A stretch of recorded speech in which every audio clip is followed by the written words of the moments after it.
इस साल का पहला सूर्य ग्रहण 20 अप्रैल को लगने वाला है और इस हाइब्रिड सूर्य ग्रहण में 100 साल के बाद अद्भुत नजारा देखने को मिल सकता है। और ये बेहद ही खास सूर्य ग्रहण है जो कि आंशिक, पूर्ण और कुंडलाकार तीनों रूप में दिखाई पड़ेगा। हालांकि भारत में ये नजर आने वाला नहीं है, तो इसी पर हम खास पेशकश में चर्चा करेंगे। मेरे साथ मेरी सहयोगी गुंजन भी जुड़ी हुई है। गुंजन, बिल्कुल, ये सूर्य ग्रहण कितना खास है, क्या इसमें अलग रहने वाला है, कुछ ऐसा कनेक्शन भी है जिसका प्रकृति पर असर पड़ता है। हालांकि विज्ञान इसे नहीं मानता, लेकिन धार्मिक मान्यता और ज्योतिषीय गणना में ऐसा ही कुछ है। इसको लेकर चर्चा करेंगे। सूर्य ग्रहण को लेकर हमारे खास शो में आज हम आपको बताने जा रहे हैं उन कनेक्शन के बारे में जिसका सूर्य ग्रहण और प्रकृति से लेकर धरती तक से वास्ता है। इसको लेकर कुछ खास मान्यताएं भी हैं। आज के शो में हम उन्हीं विषयों पर बात करेंगे। हमारे साथ हमारे खास मेहमान हैं, लेकिन सबसे पहले रिपोर्ट आपको दिखाते हैं।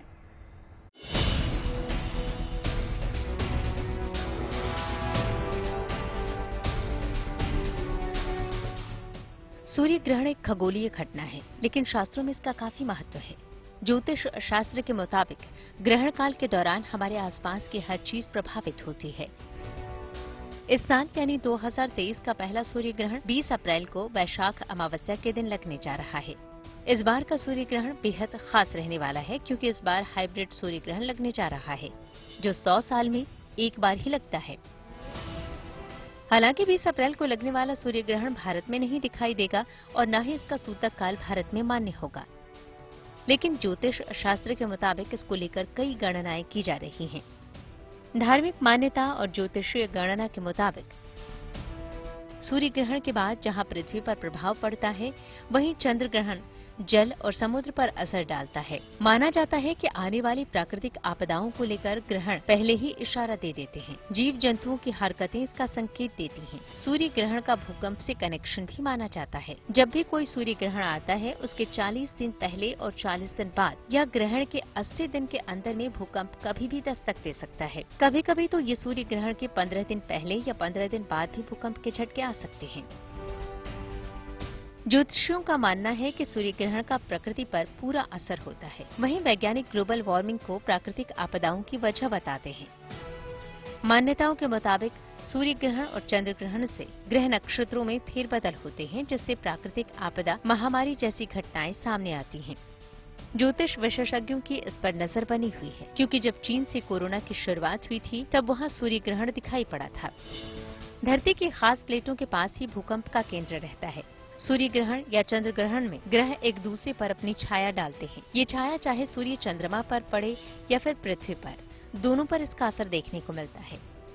ज्योतिष शास्त्र के मुताबिक भूकंप के उस क्षेत्र में आने की संभावना और भी बढ़ जाती है जहां सूर्य ग्रहण का प्रभाव अत्यधिक देखने को मिलता है और जहां धरती के नीचे विपरीत परिस्थितियां रही हों। Bureau report, good news today. तो चलिए, इसी सूर्य ग्रहण को समझने की कोशिश लगातार आजकल हम कर रहे हैं और हर रोज हम यहां पर हाजिर हो रहे हैं और हमारे खास मेहमानों से ये समझने की कोशिश कर रहे हैं कि इस बार का जो सूर्य ग्रहण लगने वाला है, जो कई सालों के बाद लग रहा है, किस तरीके से अलग होगा। हमारे साथ खास मेहमान संजय शर्मा, ज्योतिषाचार्य, जुड़े हुए हैं। बहुत बहुत स्वागत है संजय जी आपका। हमारे साथ पंडित दिवाकर त्रिपाठी जी भी जुड़े हुए हैं। बहुत बहुत स्वागत है दिवाकर त्रिपाठी जी आपका भी। तो सबसे पहले सवाल संजय जी आपसे ही समझना चाहूंगी, क्योंकि चर्चा हम हर कर ही रहे हैं, तो जो ये सूर्य ग्रहण इस बार का लगने वाला है, इसको थोड़ा समझने की कोशिश यहां पर करेंगे, क्योंकि दर्शक हमारे हैं, उनको आसान भाषा में अगर आप समझा सके कि इस बार का ये सूर्य ग्रहण कैसा होने वाला है। सबसे पहले बात कर लेते हैं। 20 तारीख को ये सूर्य ग्रहण जो है प्रातः सुबह 7:05 से लेकर के और दोपहर को 12:29 तक जो है भारतवर्ष में जो है रहेगा टाइमिंग के हिसाब से, पर दिखाई नहीं देगा, क्योंकि जो भी ग्रहण पृथ्वी के ऊपर होता है उसका असर मानव जाति के ऊपर जरूर होता है, परंतु भारतवर्ष के अंदर ये ग्रहण दिखाई नहीं देगा। ये Australia, New Zealand, Cambodia, Indonesia, Syria उस तरफ को जो है दिखाई देगा और साउथ अफ्रीका की तरफ दिखाई देगा। तो इस ग्रहण का जो प्रभाव है, क्योंकि ब्रह्मांड एक ही है, पृथ्वी गोल है, आपको मालूम है, और पूरे ब्रह्मांड में जो है 12 अगर राशियां विचलित होती हैं, तो उसी प्रकार से हर राशि के ऊपर इस ग्रहण का कोई ना कोई प्रभाव अवश्य होता है और ग्रहण के बाद कुछ आपदाएं भी संसार में आ जाती हैं। परंतु इस ग्रहण का सबसे ज्यादा प्रभाव किन राशियों पर रहने वाला है, वो सबसे पहले समझ लेते हैं। मेष राशि के ऊपर, क्योंकि अश्वनी नक्षत्र के अंदर ये जो ग्रहण है वो है, और मेष राशि में ही चंद्रमा है, मेष राशि के अंदर ही जो है सूर्य विराजमान हो गए हैं, और राहु भी जो है इसी राशि के अंदर हैं, और सूर्य और राहु एक प्रकार का ग्रहण बना रहे हैं, और जो बुध की स्थिति है और ग्रह में वो भी वहीं पर है। तो जब 4 ग्रहों की युति है तो वहां पर एक ग्रहण योग बन रहा है और अश्विनी नक्षत्र के अंदर, और ये ग्रहण जो है 4-5 घंटे से भी ज्यादा का ग्रहण है।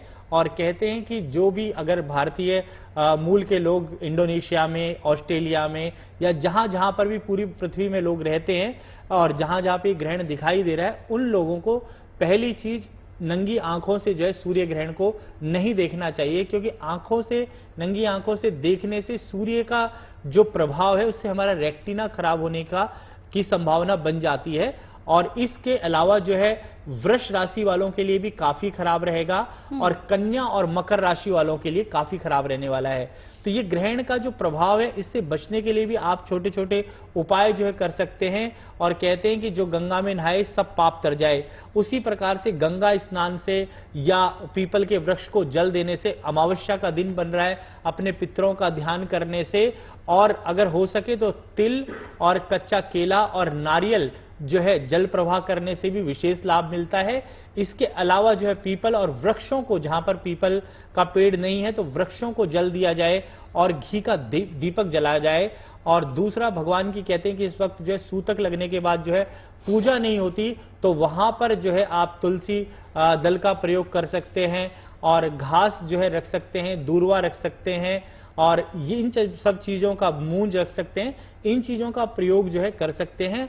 और गर्भ स्त्रियां जो हैं, गर्भस्थ जिनके पेट में बच्चा है, उन स्त्रियों को जो है कोई भी काटने वाली चीज का प्रयोग नहीं करना चाहिए। और कहते हैं स्नान ध्यान करने से और भगवान का ध्यान करने से और मन के अंदर मौन रहने से, ग्रहण के अंदर आप कोई भी सिद्धि और साधना कर सकते हैं मौन रह करके। और जितनी देर का ग्रहण है उसमें आप किसी भी मंत्र को जो है सिद्ध कर लें, और संसार को सुख देने के लिए कोई ऐसा मंत्र सिद्ध करें जिससे संसार रूपी सागर में सबका कल्याण हो, सभी राशि वालों का कल्याण हो, और इस पूरे ब्रह्मांड के लोग जो है सुखी रह सकें। क्योंकि पूरे ब्रह्मांड में जितनी आपदाएं आ रही हैं, परमात्मा उनको शांति दे, इस प्रकार की प्रेयर करें। कहते हैं कि हर जीव अपने लिए तो सोचता है, पर मैं कहता हूं सब पूरे ब्रह्मांड के लिए, जीव जंतु पशु पक्षी सबके लिए जो है सोच विचार करके भगवान से प्रेरणा लें, और कहें दैहिक दैविक भौतिक तापा, राम काज करबे को व्यापा। कोई भी शारीरिक मानसिक भौतिक इस पृथ्वी पर कष्ट न रहे, सबको अंजल की प्राप्ति होती रहे। और इस ग्रहण का जो दुष्प्रभाव जिन राशियों पे है, उनको मैं कहूंगा कि आप ग्रहण के बाद जो है दान अवश्य करें। एक विशेष बात बता रहा हूं, काली गाय अगर मिल जाए तो उसकी परिक्रमा करें, और काली गाय को कुछ अन्न का दान करें, और हो सके तो ग्रहण के बाद किसी गरीब को जरूर दान दें खाने की चीज, जिससे कि आपके ऊपर इस संसार रूपी सागर में, कहते हैं कि जिस प्रकार से एक किसान एक मुट्ठी अन्न का दान कर देता है, उसको लाखों गुना अन्न की प्राप्ति होती है, उसी प्रकार से दान करने से हमारे शास्त्रों में उतना ही धन की, प्रतिष्ठा की, मान की और प्राप्ति होती है। तो जो लोग इस ग्रहण के अंदर दान पुण्य पूजा पाठ जप तप व्रत करेंगे, उनके जीवन में शारीरिक मानसिक भौतिक सभी प्रकार की जो है ने कई सारी बातों को अच्छे से बताया। दिवाकर जी से भी थोड़ा समझने की कोशिश करते हैं। दिवाकर जी, क्योंकि ये सूर्य ग्रहण हिंदुस्तान में नहीं दिखेगा, तो हिंदुस्तान में अगर दिखेगा नहीं तो सूतक भी नहीं लगेगा। ये भी बताया हमारे साथ जो संजय जी हैं उन्होंने कि क्या दान करना चाहिए क्या नहीं करना चाहिए, लेकिन 15 दिन पहले का और 15 दिन बाद का एक कनेक्शन होता है ग्रहण को लेकर, तो वो कनेक्शन थोड़ा सा समझाएं, और ये भी बताएं हमारे दर्शकों को कि कैसे इस अवधि को उन्हें निकालना चाहिए, कैसे इस वक्त को निकालना चाहिए, क्योंकि कोई काम काज हम करते नहीं है, ईश्वर की ध्यान साधना ही की जाती है, तो वो कैसे करें। जी नमस्कार। और यह ग्रहण 30 अप्रैल 2023 दिन गुरुवार को वैशाख कृष्ण पक्ष अमावस्या तिथि को लग रहा। तो यद्यपि भारत में दृश्य नहीं होने के कारण सूतक आदि से संबंधित जो भी मान्यताएं हैं उसका प्रभाव नहीं पड़ेगा, नहीं दिखाई देगा, और मंदिर आदि के जो कपाट बंद रहते हैं उस पर कोई असर नहीं पड़ने वाला है। परंतु ज्योतिषीय दृष्टिकोण से यदि देखा जाए और प्रभाव के रूप में देखा जाए तो निश्चित तौर पर इसका प्रभाव पड़ता है और पड़ेगा। देखिए, इस सूर्य ग्रहण में भले ही भारत में दृश्य नहीं है, विश्व में अन्य राष्ट्रों में, जैसा कि विद्वत ने बताया कि अन्य राष्ट्रों में इसका प्रभाव रहेगा, दृश्य भी है, सही बात है। लेकिन ये 3 रूपों में महत्वपूर्ण है। जैसे कभी कभी आंशिक सूर्य ग्रहण लगता है, पूर्ण सूर्य ग्रहण लगता है और कुंडलाकार सूर्य ग्रहण लगता है। लेकिन इस बार तीनों प्रकार की स्थितियां बन रही हैं, अर्थात इसका व्यापक प्रभाव देखने को मिले। और यह जो सूर्य ग्रहण है अश्विनी नक्षत्र और मेष राशि पर लगता है। तो विशेष तौर पर मेष राशि और तुला राशि के जातकों को विशेष तौर पर सतर्क रहना चाहिए, क्योंकि ठीक सामने अगर यह स्थितियां बनती हैं तो प्रभाव स्थापित जरूर होता है। 15 दिन पहले और 15 दिन बाद का जो स्थिति बनती है, वैसे सूर्य ग्रहण जब भी लगता है तो उसका प्रभाव 3 महीने तक दिखाई देता है और 15 दिन पहले से वह आरंभ हो जाता है उसका प्रभाव। चूंकि ग्रहों का जो परिवर्तन होता है एक एनर्जी लेवल के हिसाब से, जब ग्रह नजदीक आना शुरू करते हैं, नजदीक आते हैं, तो जो ग्रहों की ऊर्जा का लेवल है वह बैलेंस बिगड़ता है। तो जिसके प्रभाव से ही प्राकृतिक दुर्घटनाएं, भूकंप आदि की समस्याएं में वृद्धि होती दिखाई पड़ती है। तो इसका प्रभाव है कि 15 दिन पहले से बन रही है, वहां राहु जा रहे हैं, तो सामाजिक प्रतिष्ठा के लिए तो बेहतर हो जाएगा, परंतु सुख के संसाधनों के लिए, माता के स्वास्थ्य को लेकर के और सीने की तकलीफ को लेकर के यह ग्रहण ज्यादा प्रभाव स्थापित करेगा। उसके बाद आते हैं सिंह राशि वालों के लिए। तो सिंह राशि में सूर्य मुख्य कारक हो जाते हैं, राहु से पीड़ित हो जाते हैं। तो ऐसी स्थिति में स्वास्थ्य पर विपरीत प्रभाव पड़ेगा, नकारात्मक प्रभाव पड़ेगा। तो इनको भी विशेष तौर पर सतर्क रहना है, ध्यान रखना है। अगले 3 महीने तक इसका प्रभाव पड़ता है। उसके बाद कन्या राशि पर आएंगे। तो कन्या राशि में द्वादश भाव में स्थितियां ही बन रही हैं, द्वादशेष होकर के बन रहा है, अष्टम में जा रही हैं स्थितियां। तो पेट की समस्या, पैर की समस्या, घरेलू तनाव या विवाद की स्थिति उत्पन्न हो सकती है। इसी तरीके से तुला राशि की जब बात करेंगे तो दाम्पत्य जीवन में और साझेदारी के कार्यों को लेकर इनको सतर्क रहना चाहिए। वृश्चिक राशि की बात करेंगे तो थोड़ा सा यह ग्रहण उनके लिए सकारात्मक होगा, लेकिन पिता के स्वास्थ्य को लेकर के चिंता की स्थिति उत्पन्न हो सकती है।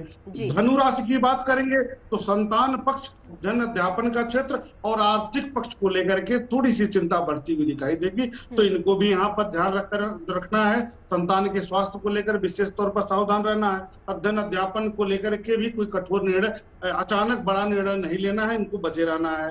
मकर के लिए खराब होगा, मकर राशि वालों के लिए सीने की तकलीफ, घबराहट, माता के स्वास्थ्य को लेकर चिंता की स्थिति। इसी तरीके से कुंभ राशि पर जाएंगे तो कुंभ राशि वालों के लिए पराक्रम में वृद्धि होगा, सामाजिक पद प्रतिष्ठा में वृद्धि होगी, भाग्य का साथ मिलेगा। परंतु दाम्पत्य जीवन के लिए यह ग्रहण अवरोधक होगा, खराब होगा, तनाव उत्पन्न करने वाला होगा। मीन राशि के लिए बात करेंगे तो वहां पर धन खर्च होगा, पारिवारिक विवाद होगी, तनाव की स्थिति होगी। यह रही बात कि क्या प्रभाव पड़ने वाला है। लेकिन जी अलग अलग राशियों के हिसाब से यहाँ पर आपने बताया हमें और हमारे दर्शकों को कि सूर्य ग्रहण का अलग अलग राशियों पर किस तरह का प्रभाव पड़ेगा, किसके लिए यहाँ पर थोड़ा सा ज्यादा सतर्क रहने की जरूरत है।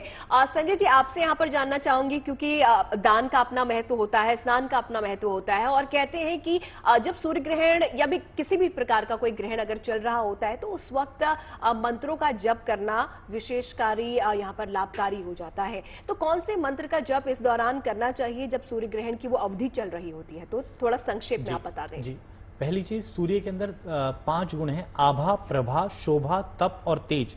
जब सूर्य संसार के अंदर जब आता है तो उसकी आभा आती है, फिर प्रभा आती है, फिर शोभा आती है, फिर तप और तेज। ये 5 गुण जो है सूर्य में विराजमान है। और एक मंत्र आया है वेद में, ओम स्वस्ति पंथा मनुचरेम सूर्य चंद्र मसाव्य पुनर्ददता जानता संग में मही। तो जिस प्रकार से सूर्य और चंद्रमा अपने समय से आते हैं, उसी प्रकार से ग्रहण इत्यादि भी अपने समय से ही लगता है। और इसमें विशेष मंत्र जो है उसका जाप करना चाहिए। ओम ग्रहणी सूर्याय नमः मंत्र का जाप करें। और यजुर्वेदी मंत्र अगर आप नेट से देख लें, ओम आकृष्णे रजसा वर्तमानो निवेश मृतंच यातानी भुवनानि पश्चन्न इति सूर्याय नमः। और जिन लोगों को ये मंत्र याद नहीं है उन सबको जो है गायत्री मंत्र का जो है पाठ करने से ग्रहण का दुष्प्रभाव से आप बच सकते हैं। और कोई भी ग्रहण आपके जीवन में गायत्री मंत्र और महामृत्युंजय मंत्र ऐसे मंत्र हैं जो महान शक्तिमान मंत्र है, उनका प्रयोग आप करें, उससे विशेष लाभ रहेगा। और जिनको लघु मंत्र करना है तो ओम सूर्याय नमः मंत्र का भी जाप कर सकते हैं। बिल्कुल संजय जी, आपने बताया कि किन मंत्रों का जाप करना चाहिए, क्या दान करना चाहिए। दिवाकर जी से आज हमने जाना कि किस तरीके से राशिवार इस बार के ग्रहण का असर पड़ रहा है। आप दोनों ही मेहमानों का बहुत बहुत शुक्रिया पूरी जानकारी देने के लिए। हमारे दर्शकों के लिए वक्त इतना ही था, लेकिन हर दिन इसी तरीके से हम अपने दर्शकों को बताते रहेंगे ग्रहण से पहले उन्हें किन सावधानियों को रखने की जरूरत है। बहुत बहुत शुक्रिया आप दोनों का, और इसी तरीके से लगातार देखते रहिए गुड न्यूज टुडे।